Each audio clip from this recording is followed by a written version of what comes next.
What's going on, guys? It's your boy Scrub here, back again with another video. Hope everybody's having an absolutely lovely day. I know I am. If you guys could press the like button, I would really appreciate it, because I'm about to relive some old school trauma from back when I had a normal job, alright? Today, my job's my dream job. I make YouTube videos on the internet, but before this, you know, I worked in a grocery store, and there's a video out here all about how it was a terrible job. I genuinely hated working here. But you guys said you wanted to hear more stories about terrible customers, so that's what I have to do. I have to deliver for you guys, because trust me, you guys are the beautiful people that deserve the love. But press like, otherwise I will actually hit you with clickbait. Now, when I worked at this grocery store, I was a bagger, you know, which meant I had to deal with basically every customer that would go through the place at one point or another. Whether it was helping them find something, whether it was bagging their groceries, I interacted with a majority of people, which of course means that you run into some pretty weird people, because everybody buys food, you know, whether they're crazy, whether they're not, everybody goes to the grocery store at one point or another. It's just inevitable. But the people that I would deal with on a regular basis could be pretty insane. For example, we had this guy named Derek, who was a regular. He would come in every week, right? And Derek was a believer that cell phone towers were put out there to dumb down the population. No, that cell phone towers were mind control devices, and that by wearing tinfoil, you could just evade it and avoid getting dumbed down. Because, you know, walking around with tinfoil strapped on the top of your noggin screaming about how the government's going to take over your brain definitely does not make you seem dumb at all. You seem super educated. But that's the type of caliber of customers that I would work with on a regular basis, alright? And Derek was a nice guy. He was always really chill. He just definitely wanted me to wear tinfoil so that way my brain wouldn't get scrambled when the government turned on their mind control devices, you know? Him and my uncle would probably be really good friends now that I'm thinking about it, because my uncle's absolutely nuts too. But regardless, that's the type of people that I would be dealing with on a regular basis. And you know, we had this other regular, and her name was Betty. I'm not changing her name because she's such a witch, she's such an evil person, that her name deserves to be out there. Betty, you were 80 years old when I worked there. You're probably like 97 now, alright? You're probably old. You probably, you know, danced with FDR during the Great Depression, alright? You were an old hag. And Betty, I don't know what happened to her. I don't know if every time the sun shined when she was little, her dad kicked her in the shins. I'm not really sure. But Betty was the most miserable person I ever interacted with in my entire life. She would come in once a week, and she would walk through the door, and it got to the point where everybody in the store who worked there had a signal for when Betty walked in, alright? It would start at the front door, she'd walk into the produce section, the produce guys would tell the butchers would tell the seafood people, they would tell whichever bagger was sweeping the floor, he would come up to the front and tell everyone, Betty's coming. And no one ever wanted to deal with Betty. Usually with customers, we'd be like, hey, our line's shorter over here, do you want to come with us? But whatever line Betty picked, no, Betty was staying there, because no one wanted to deal with Betty. And I'm sure you're thinking, Ryan, what could be so bad about an old lady? Well, just imagine the worst parts of, you know, racism and just general meanness being combined into one shrewd old lady. And she definitely looked like the girl that was buying chocolate from SpongeBob, like, chocolate. Like, she was an old woman, and she was just mean. You couldn't do anything right for her. If you tried to help her, she was independent and didn't need your help. But if you didn't help her, then we were all jerks who needed to learn chivalry. You just couldn't win with Betty, alright? So, of course, in these scenarios, Betty would just be shrewd and rude to everyone. And for some reason, she hated everyone else more than me. Like, I don't know if it's just because a tall, handsome white boy was just her type, because, like I said, she was a little bit racist. But she would always pick the line I was on.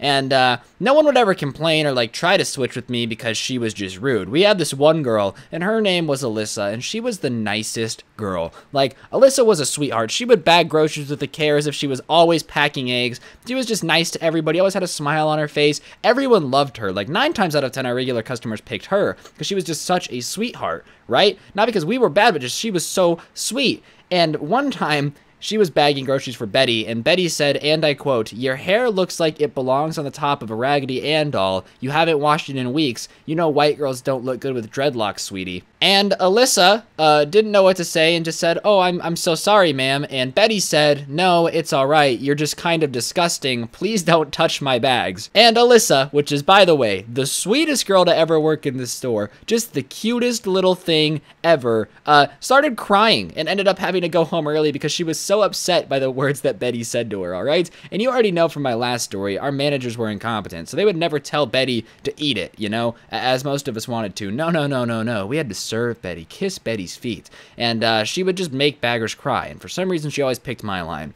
So this day, I was already in a bad mood because, I don't know, I just don't want to deal with Betty. Betty's annoying, Betty frustrates me, and I don't deal good with annoying people. That's why, like, my other channel is based around yelling at annoying people. But regardless, Betty came into my line and immediately starts being mean to the cashiers, which just makes me mad, man. They're just trying to do their job. Like, leave them alone. They're trying their best. They don't want to be here any more than you do, Betty, all right? So she starts talking basically about how this cashier has no life and how she should have gone to college and how her kids are never going to have a good life because she's a failure of a mother working a dead-end job. So that's how Betty opens this conversation, because Betty is a shrill old woman who is nothing but mean. And I'm just not having it today. And I was a pretty good worker at this place. It was going to be hard for me to get fired, especially because the way baggers would quit at this store, like when somebody had experience, they would do anything to hold on to them. And of course, this happened to be my favorite cashier, and Betty was just being a shrill old bitch. So I decided that I had had enough of Betty, all right? If my managers weren't going to do anything, she made my coworkers cry. She made my friends cry. She was rude to everyone for no reason. And you know what? I was just done. I wasn't going to have it. So I looked at Betty and I said, you know, Betty, it sure would be a shame if you slipped and fell. I'm sure a bunch of people would miss you. Oh, wait, probably not. And Betty said, what did you just say, young man? So I just repeated it. I said, if you slipped and fell and died, it would suck, except everyone would be happy. And she goes, excuse me? I know you did not say those words, young man. And I was like, well, I did. And I'm not sorry about it. And she goes, go get your manager. And you know, a smile goes on my face because, like I've said in previous stories about this store, we had one good manager. His name was Julian. If you're watching this, Julian, 10 out of 10, great guy, would work for you and again in a heartbeat. And I basically let him know that I said dumb things, and if I needed to get in trouble, then I needed to get in trouble, but I'd stand by my words. And he comes out and he knows it's Betty, and she just starts going off about how I'm the rudest employee she's ever dealt with in this store, yada, yada, yada, basically saying a bunch about how I need to be fired on the spot.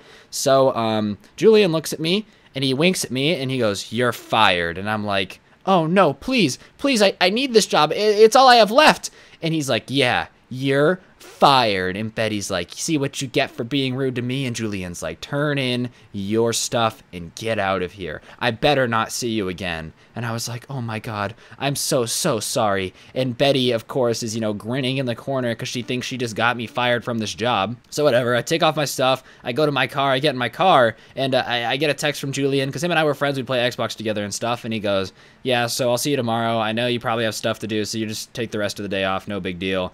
I won't write anything down, but if Betty comes back, you need a cover story. And so I texted him and go, can I pretend that I have a twin who works here? And he goes, yes, that's perfect. I don't mind. Do what you got to do. So Betty thinks she's gotten me fired at this point, and I'm sure she's like, I run the store. I get people fired. Their workers are working for me. So the next time that Betty comes in, she, of course, starts looking for what line she wants to be in and sees me, and her eyes light up. She is pissed. She is like, how is this kid still working here? So she comes up to me and is like, I thought they fired you, blah, blah, blah, blah, blah. And I'm like, oh, no, ma'am, you're thinking of my twin brother. He used to work here. And she's like, well, your brother is a terrible kid, and I'm so glad he lost his job, blah, blah, blah, blah, blah. Which, first of all, you're dumb if you think I have a twin that looks exactly like me. Second of all, are you kidding me? Like, I'm this guy's twin brother, and you're gonna flex to me that you got him fired? And she basically says, you know, don't mess with me, or I'll get you fired too, whatever, Betty, you shrewd old bitch. No one liked you anyways, man. I genuinely hope that you slipped and fell on a pile of wet popsicles. But regardless, you know, I check out Betty. I'm bagging her groceries, and you know, I wasn't mean to her at this time. I kept my mouth shut. I didn't ruin her groceries on purpose. But Betty was just a shrewd old woman. And every time she walked in, she would stop and talk to me and basically flex the fact that she got my twin fired, and how my brother was never going to go anywhere in life, and how I was a good young man, not like my brother. And she doesn't know how my parents could have had one great kid and one kid who was so horrible. And, you know, she just never figured out that I was the same person until a couple weeks before I quit. I walked up to Betty, and I basically told her that I didn't have a twin, it was me all along, and that there was nothing she could do to get me fired because I had already put in my 2 weeks. And she did not like that. She was very upset about the fact that she had been deceived, tried to get me fired, and my manager at that point was like, yeah, I already put in his 2 weeks, so nothing much that I can do about it. But Betty, you're a dumb hoe. For 6 months, I convinced you I had a twin brother that didn't exist, and you're a shrewd old woman who made people cry all the time and just said genuinely horrible things to everybody. And I don't feel bad about messing with you. I know the elderly are usually off limits. I don't mess with them normally, but if you're just a terrible person, you kind of deserve to get messed with, at least a little bit, all right? I didn't, like, steal her purse or anything. That would have been funny. It wouldn't have been funny. Okay, guys, that was a joke. That was a joke. Just so YouTube, if you're listening and you're going to demonetize this video, that was a joke. But yeah, that's the story of Betty, the worst customer I've ever dealt with in my entire life. On that note, guys, that's going to do it for the video. Hopefully you enjoyed. If you did, I would really appreciate you pressing the like button, commenting down down below. Thank you guys so much for all the support recently. This channel is growing like crazy. Like, I genuinely do not know what to say other than thank you.